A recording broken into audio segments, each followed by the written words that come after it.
Well, hello YouTube, it's me Fortmaster, and welcome back to another film theory reaction. This is Invincible's worst villain is Kid Omni-Man. So yeah, Invincible. Gonna be completely honest, not the biggest fan. Mainly because, I've gotten really tired of all the superhero stuff over the years, and well, obviously, nothing against people that like Invincible, just not for me. I'm not, a fan of gore. But that doesn't mean I haven't been keeping track of what's going on and what happens eventually in the comics. God, it goes to some weird places. But yeah, Kid Omni-Man, isn't that, like, Mark's little brother that his dad had, what was his name, Oliver? And his dad had him with, what was I forget the species name, but it was like a race of very short-lived, like, bug people. So he's like, so his little brother is like just about a year old, is already looking like 5. So I mean, I could definitely see having somebody grow up that quickly with superpowers. I could potentially see why that would be, an issue eventually. Now, I don't know whether Oliver actually is a threat. Again, like, I know vaguely what happens in the comics, but I don't know how closely the show has been sticking to them. But honestly, I know that honestly, at this point, I'm only keeping up with the show just to see what happens and what sticks in, like, meme pop culture and stuff like that. But, but that's not to say I'm not interested in see what the video is, so let's actually see what this is going to be about. So, yeah, of course, as always, the original video is linked in the description if you haven't seen it yet for some reason. Corner video will lead to my game theory reaction, and if you like this video or any other video that I make, I'd very much appreciate it if you gave the video a like and subscribe to my channel, because I just passed 4,000 subscribers, and my goal for this year is to hit 5,000. And, if you like seeing my stuff, subscribing does, increase the chances of you seeing more of my stuff as I put it out. But yeah, with all that being said, let's get this thing started then, shall we? Life is precious. We don't just take it. It's not precious. People kill each other all the time, and most people aren't even special like us. You sound just like Dad. Do you ever think that maybe Dad was right? Oh there, this kid seems like he hasn't fallen far from the mustachioed murder tree. Is Kid Omni-Man being set up as the worst villain for Invincible since dear old Dad destroyed his trust? Seems like something we should answer in an episode of film. Hello Internet, welcome to Film Theory, the show that punches through pop culture harder than Omni-Man through a subway. I'm going to be completely honest here. The bit of Invincible I have watched, that whole title card gag, it gets very tiring very quickly. Oh God, did he just destroy that subscribe button? So if you've been around the internet the last few years, you'll probably recognize this guy. His name is Invincible, the star of Amazon Prime's other show about deconstructing the superhero genre through hyper-violence. In case you don't know, Invincible is all about Mark Grayson, aka, well, Invincible, a newer superhero and son of Nolan Grayson / Omni-Man, this world's version of Superman. But Daddy Dearest has a dark cheap secret. knockoff, He wasn't sent to this planet to protect it, but instead to weaken and conquer it. Earth isn't yours to conquer. Mark, of course, wants no part of this and comes to blows with Nolan over it, resulting in the two parting ways and Nolan leaving the planet. This show is awesome, taking everything audiences have loved about superhero comics and films and adding a cool, unique twist to them. Like, this isn't just a gory, adult version of superheroes, this is a genuinely great series that also happens to be bloody. At its heart, Invincible is all about power, responsibility, and family. It's basically like an independent, adult version of Spider-Man. And now that Invincible is wrapping up its 3rd season, I figured it was time for us to jump back into the series for another theory. Yeah, back in the day, we did a theory talking about the biology of the Viltrumites. That's the alien species that Mark and Nolan belong to, and how their massively extended lifespans would affect their psychology. You're fighting so you can watch everyone around you die! But since that theory aired, another superpowered Grayson has showed up, Mark's half-brother Oliver. But here's the twist. Oliver isn't half human. Instead, he's half Thraxan, an alien species that physically matures very quickly. Yeah, even though he looks 10 years old or so, he's barely a year old, if that. And yet he already has powers comparable to Mark and Nolan. So that, of course, got me thinking. Oliver is able to open up a can of whoop-ass before pretty much every human his age can walk. That means that the powers of Omni-Man are in the hands of what's basically a baby. And let's just say that's he kind does of a not have the problem. emotional maturity to handle them. Too late. Fatality. Dang, Oliver, even the Lizard League isn't that cold-blooded. So, in the same way that we looked at how Viltrumite biology would impact how Mark and Nolan think and live their lives, how it would impact their relationships and ultimately determine if Omni-Man was right, that their biology inevitably makes Viltrumites turn evil in the eyes of humans, I wanted to flip that script and question, how would Oliver's accelerated aging impact his moral compass? Is this kid literally growing up too fast? And are we looking at who might become the next big bad of the Invincible franchise? Grow out your mustaches, loyal theorists. Let's fly into this one. So first up, as always, just a reminder before we start, but remember that this is film theory, not comic theory. While we may take some information from the comic book source material, we're mainly going to be focused on the animated series. This adaptation is absolutely its own canon with its own twists and turns, and it hasn't followed the story of the comic one-to-one. So we're not going to just assume that Oliver's storyline is going to be the same, since, well, I mean, we know how it ends in the books. And hey, that'll also help us avoid spoilers, which is just great, so yeah, cool? Cool. Hey, Futurely here, just wanted to pop in and say that this was written and recorded about halfway through season 3. It always takes us a couple of weeks to actually make a video, so yeah, we're always a little bit behind. But just wanted to say that since we started this theory, that the season 3 finale has aired and stuff has happened, so we're aware. Still, I think this theory is valid and super fun science, and just sit back and enjoy. Cool? Yeah, I mean, so the ways at the end of the day, I mean, like, I don't take anything from, like, film theory or game theory, any of the theory channels seriously. At the end of the day, it's just, you know, fun in games. Fun thought experiments, if you will. As I see it, there are basically 3 main categories that should be really concerning to Mark when it comes to Oliver: his biology, his psychology, and his personality. So let's tackle those one by one to see. Oh, come on, you couldn't have had, like, personology?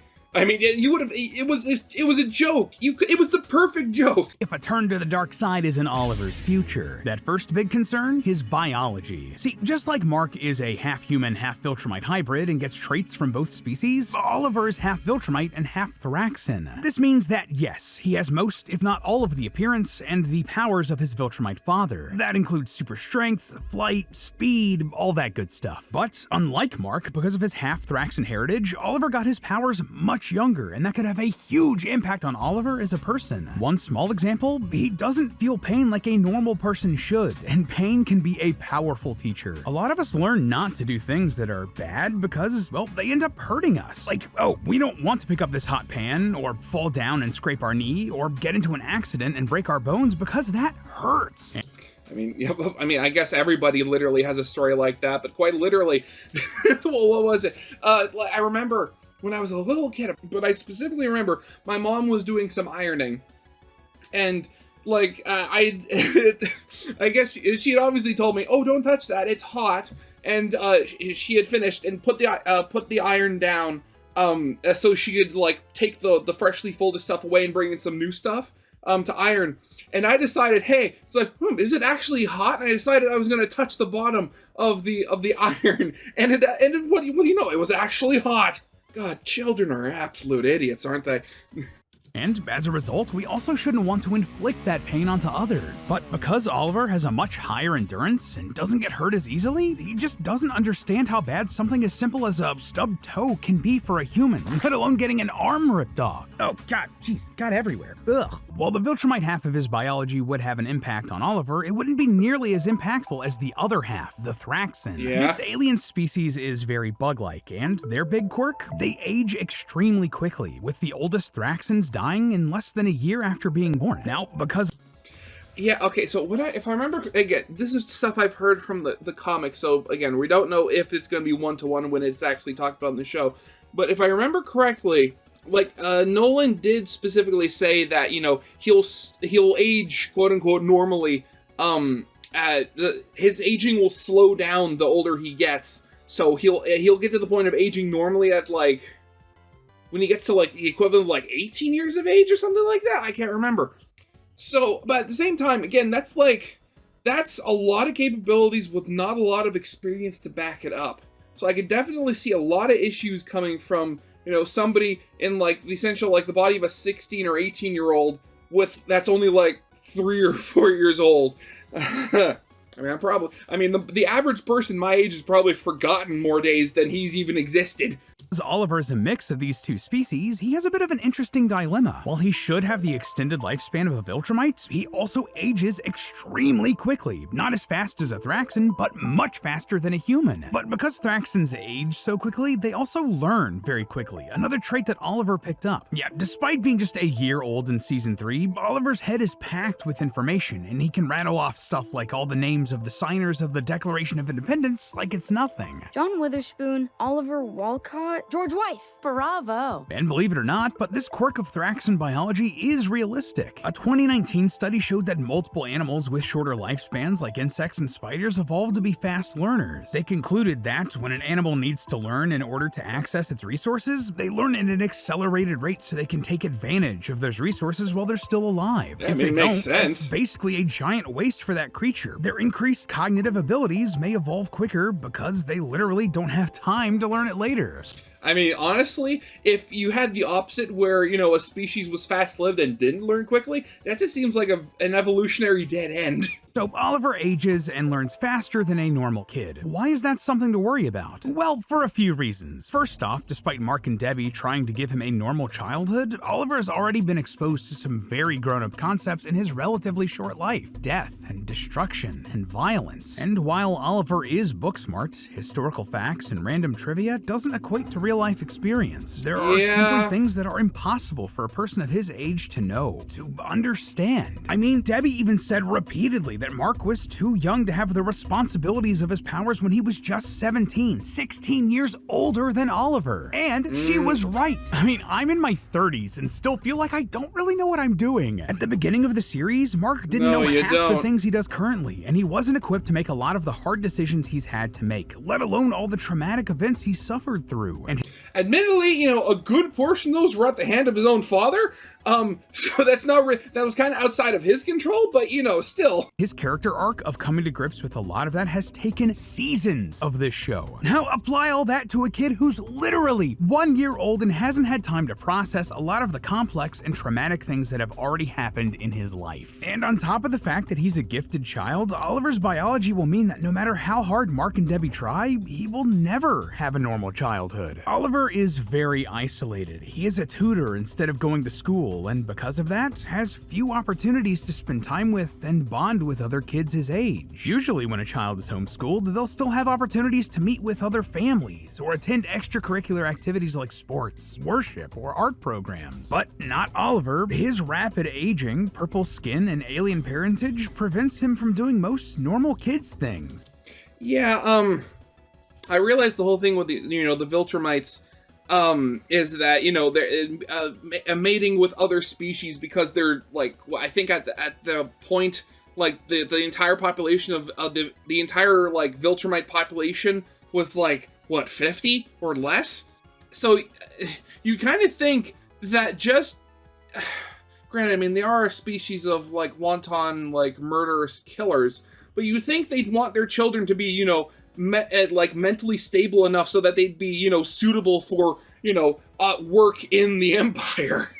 This just, with such a short-lived species, granted, you can make a lot of soldiers very quickly, but yeah, that doesn't seem like a good idea in the long run. He will age and outgrow most friends he makes within a few weeks or months. Debbie is even concerned that other children his age wouldn't accept him. That's a big deal because that sort of socialization is huge for getting kids to understand the world they live in, to have compassion and empathy for others, especially while they are suffering. Which I guess would lead us to the second big thing that would be a problem for Oliver, his psychology. This lack of empathy can be dangerous and has roots in Oliver's relationship with his father.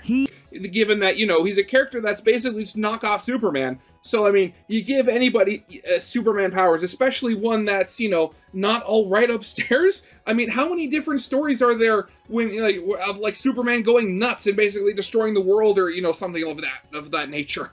He idolizes Nolan. Now, this in and of itself isn't necessarily bad. Children under the age of 8 typically idolize their parents, and both biologically and emotionally, Oliver definitely falls into that category. Nolan has also done some good for Oliver in his life, particularly saving Oliver's mother and helping her species when the Viltrumites came for Nolan on their planet. Now, that would be all well and good if Omni-Man were just Oliver's dad, but he's not. He's also a conqueror and a murderer. He killed the Guardians of the Globe, thousands of innocent innocent people in Chicago and was planning to, more or less, enslave the entire human race. Nolan caused a lot of trauma to Oliver's immediate family and to the people of Earth. Top line, this is not someone that Oliver should be idolizing, and Oliver is unable to hold Nolan accountable for these actions he didn't directly witness. Now, if this were just a case of a kid thinking his dad is super awesome, putting the good actions he did up on a pedestal while ignoring the bad, that's normal. But this becomes really concerning when Oliver starts emulating Nolan's patterns of violence. For example, when he faces off against the Maulers, he doesn't give them the same forgiveness for their past actions that he gave Omni-Man, and instead gives them the same sick brand of justice that Omni-Man would. He basically goes full one-punch kid on them even though one of them surrenders. He then lies about it, claiming repeatedly to multiple people, including his brother, that the Maulers' deaths were an accident. And on top of that, he doesn't even feel guilty for their deaths, even when everyone else around him is horrified. Oliver feels that killing the Maulers was necessary, that it was justifiable. But on top of being influenced by what he thinks Nolan would like and approve of, Oliver's psychological development is also behind other kids his physical age. Let me explain. While some infants will voluntarily act on behalf of others for no benefit of their own, kids aren't automatically born with those fully formed morals. No, morality is actually something that comes out at a later stage of childhood, as the child experiences the world. Partially, this is because of our brains literally growing bigger, but it's also partly from first-hand experiences out in the real world. Psychologist Lawrence Kohlberg developed the go-to model for moral development in children, which has been widely accepted by child psychologists, and I think it's a pretty good guide for us to place where Oliver is in his psychological development. Kohlberg's model proposes something called the Heinz dilemma.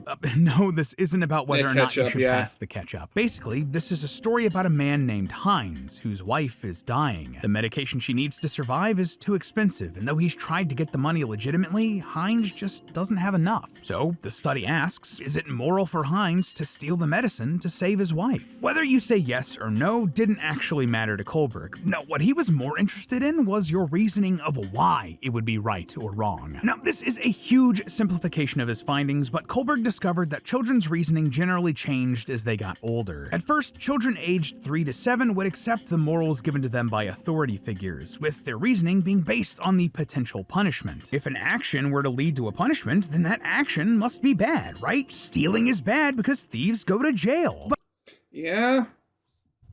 But as the children got older, around ages 8 to 12, suddenly what they found acceptable or unacceptable was more shaped by the expectations of society. Their morality still follows the law, so sure, stealing is wrong, but Heinz should do it to save his wife, but then accept responsibility and go to jail. Now, for a lot of people, their psychological development ends right there, and that's totally valid. But as we become teenagers and unfortunately, some people don't even get that far. and enter adulthood, there's a chance that our morals will evolve again, where our sense of right and wrong is based on our personal understanding of morals and ethics. Here, the morally correct thing to do is based on things greater than society and the laws. While both of those things are important, they're still imperfect, and they can be outweighed in certain circumstances. For instance, if there's a human life on the line, that's more important than the laws against stealing. To someone with that moral framework, human life is more valuable than the money that would have been made, regardless of whether or not stealing was right or wrong in the eyes of the law. Yeah, I mean, honestly, like, for me, thinking about it, for me, it would very much, like, focus around, like, why is the medication expensive in the first place? Is it quite literally expensive because, oh, they can make it, but it's, like, hard to make and they haven't gotten to the point of, like, getting, like, widespread, like, efficient manufacturing? Is it because, like, the disease that the medication is for, that, you know, Heinz's wife is suffering from, is so rare that they don't mass produce it because it wouldn't be, like, worth it? Or is it like a case of insulin in the United States where they just, like, massively inflate the price because, oh, you know, people need it, so they're going to be willing to pay, or something like that? So, I mean, whether it's on, like, one of those two sides, it very much depends. So looking at this model and applying it to Oliver, well, he definitely isn't at that highest level of morals. I'd actually even argue that he isn't even at that second level, despite physically being at the age range that should be thinking that way. No, instead, despite being in a 10-year-old body, his moral view of the world is trapped in that of a toddler. This action would lead to punishment, so it's bad, and you should be punished for it. I mean, just look at how we The only problem is he's the one in, in the power to dish out the punishment. responds to the Maulers and their evil plan after unaliving one of them. That's what happens when you're a bad guy. They were doing a bad crime, so they deserve to not even be alive. Don't get me wrong, the Maulers are bad dudes who deserve to be in jail, but killing them? That isn't a decision a kid should be making, but Oliver wants to make that decision. While debating Mark, Oliver argues that if they just kill the bad guys, then they wouldn't be hurting anybody else. You killed them! I didn't mean to, but now they won't hurt anyone else. Because how can they do more crime if they're not alive to do said crime? It's a dark line of thought and a slippery slope, right? Plus, according to Kohlberg's research, justification of capital punishment for criminals usually falls on the lower end of that reasoning. This whole debate is actually one of the main themes saying earlier of about season some 3 of people not Invincible, even getting since that Mark far. is caught in the middle of Oliver and Cecil. One side wants to just kill all the criminals to be the good guys and protect the world, while the other wants to rehabilitate the bad guys so they can become the good ones to save the world. We can be the good guys, or we can be the guys that save the world. We can't be both. I mean, honestly, granted, if you were actually able to rehabilitate the Mauler twins, and granted, you still have to give them some sort of punishment for all the bad they have done. But what they're capable of doing, just with that, the cloning technology, can you imagine what else they'd be capable of if they put their minds to it? How much good they'd be able to do.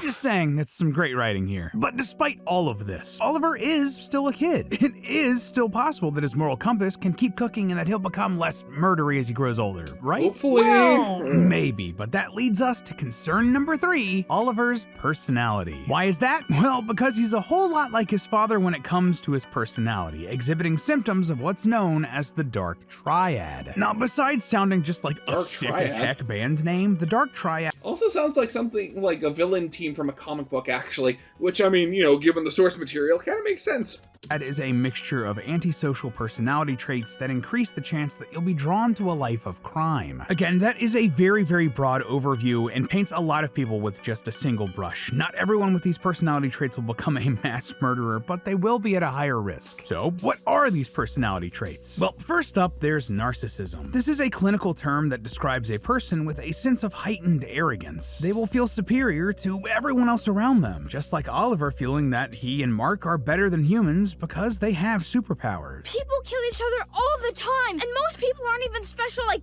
us. They're just normal. Seems like a textbook example of narcissistic thinking, right? The second trait is psychopathy, which in and of itself is not actually a clinical or mental health term. It's more of a cultural understanding than an actual thing you can be diagnosed with. Anyway, a psychopath has a complete lack of empathy and remorse, just like Oliver's lack of remorse for killing the Maulers. What? Kid is just standing there, literally dripping in the blood of his enemies, hoping for a high five from his brother. The third trait is what is known as Machiavellianism. Basically, this is another non-clinical word that refers to someone who is highly manipulative. A Machiavellian person is usually very smart, in line with Oliver's rapid learning, and uses that intelligence to lie. And oh boy, does Oliver lie and manipulate his way through this entire season, evolving how he tells his lies with each mistakes he makes along the way. For example, when he wants to go out and be a superhero, he quickly figures out that the best way to do that is by convincing Mark and Debbie that he has pure intentions. When he gets in trouble for following Mark into a fight, he insists that he only did it because he was worried, when clearly he just wanted to be part of the action. And of course, after murdering the Mauler twins, he lies and tells everyone that it was an accident, because he can tell from everyone's reaction that being honest would get him in trouble. I didn't mean it. It was an accident. That is 3 for 3 for the Dark Triad traits, putting Oliver in a precarious position. So with... Yeah, again, hopefully, proper socialization would actually help with that. But at this point, I don't think that's really going to happen. All of that in mind, Oliver's biology, psychology, and the dark triad of personality traits he's showing, will Invincible have to worry about his little brother turning into the biggest villain he has to face? Of a new, even worse Omni-Man? Well, maybe, but not necessarily, because there is a big X factor here. The difference maker between Oliver and the other Viltrumites like Nolan is that Oliver does have the foundations of a strong moral compass in his family. Mark and Debbie and even Eve. We have to remember, even though he has the powers of a Viltrumite, which is akin to a god to normal people, Oliver is still a literal child. He's still learning and growing and developing. His personality and worldview are still solidifying. And thankfully, Mark and Debbie have taken positive steps towards diverting Omni-Man 2.0 and raising a super kid who can use his powers to help instead of hurt. In the aftermath of each of Oliver's misadventures, they've taken great care to explain to him why his actions were wrong. And while it's hard to punish a kid who can outfly you when you try to ground them, they're both instilling Oliver with a sense of confidence in his ability to do the right thing next time. And even if he continues to display those dark triad traits as he gets older, that also isn't necessarily a bad thing. Studies have shown that a lot of high-performance careers are pursued by people who exhibit narcissism, psychopathy, and Machiavellianism, including stuff in as wide a range as law enforcement to professional athleticism. Basically, a lot of people are able to take those potentially negative traits and direct them towards something positive, allowing them to use their competitiveness and desire to get ahead in a way that's a net good. If he were just a normal kid without powers, that might be something like winning the Super Bowl or killing it at the halftime show. But for Oliver, that could instead be focused into heroics, saving lives, and stopping catastrophes to become the best hero in the world. For what it's worth, while we must remember that Oliver is part Viltrumite, and they can be a ruthless, destructive people, he's also part Thraxan, a people who knew that every single day was precious because they could end so quickly. And while Oliver's Viltrumite DNA might make it difficult for that Thraxan heritage to shine through, well, even Nolan, a pure-blooded Viltrumite, was able to fight his internal programming and abandon his mission to destroy the Earth. All because of the people in his life softening his rough edges. And let's face it, if that mustachioed murder man can change his moral compass, so can this baby-faced boy. But hey, thanks again. Oh, God. Honestly, again, as I said before, after all these years, I've gotten really tired of all, the superhero and comic book adaptation stuff like that. At the same time, they can tell really good stories. I mean, there's a reason why, so many people read them and watch them and stuff like that. So, I mean, we're definitely gonna have to see. At this point, I don't know when season 4, at this point, don't know when season 4 is gonna come out. I mean, again, definitely gonna have to see, because... Actually, now I'm really curious. When did Oliver actually start aging normally in Invincible? I don't know, it doesn't say. That sucks. Anyway, that's definitely going to be it for now. So, yeah, of course, as always, original videos linked in the description if you haven't seen it yet for some reason. Corner video will lead to my game theory reaction. And yeah, with all that out of the way, I hope you guys liked. If you did, leave a like, subscribe if you have not, and I'll see you guys next time. Goodbye.